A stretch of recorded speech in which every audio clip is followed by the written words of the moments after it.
even a government as incompetent as this Labour government is, can recognise the thing that's staring them at the face. And what's staring straight at them is reform and this small boats crisis.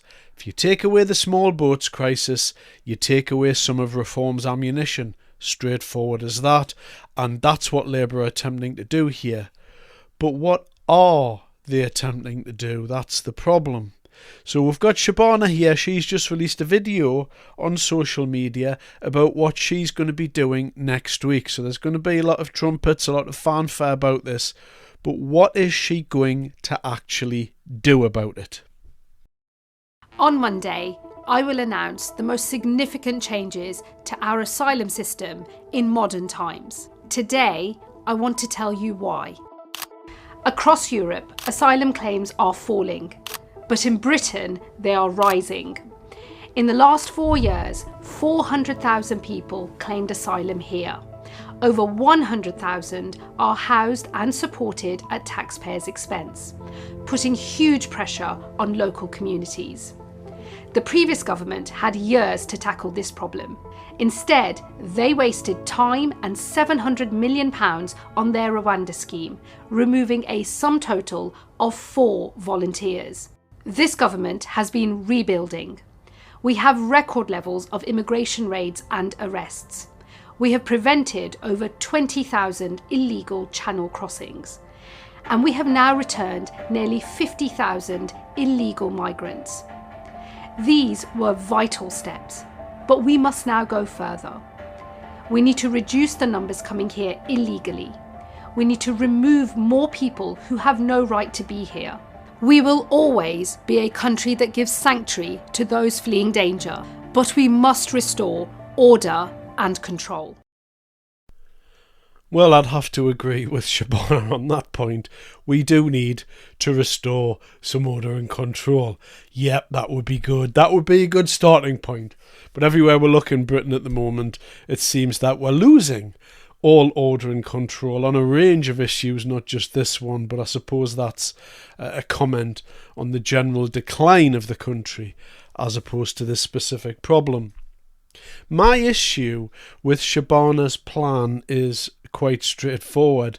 It doesn't matter what she comes out and says, what complicated policy she has, and I think what it's going to be is something along the lines of, if you arrive here and we give you asylum in the United Kingdom, and whatever conflict was going on in your home country comes to an end, then you have to go back.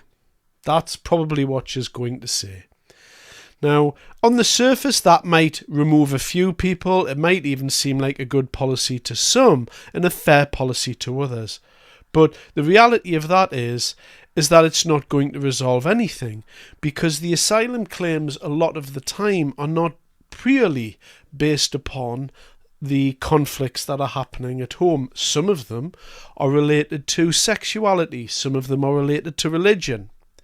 Now, if you have somebody that comes into this country and says, well, I was fleeing persecution in my home country because I'm a homosexual, then to prove that that person isn't still going to be in trouble is going to be very, very difficult. Likewise, these conflicts go on for years and years and years.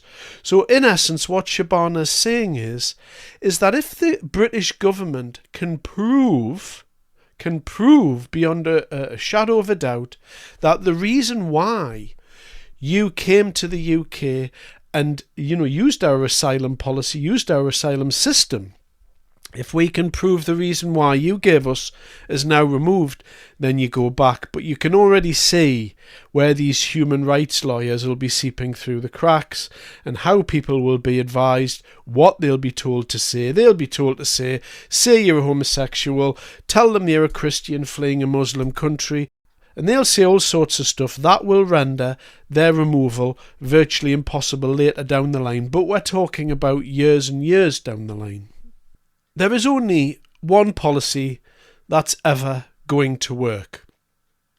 The only policy that will work is reform's policy, which is, if you arrive here by dinghy, by small boat, and you come across the channel, you will never, ever be allowed to stay here. You will not be granted asylum, and you will not be given citizenship at any point, and you will not be allowed to stay. You will not be allowed to claim any benefits that the British taxpayer will have to pay for, and ultimately you'll be detained for a very, very short amount of time or immediately sent back. That's the only policy that needs to be brought in.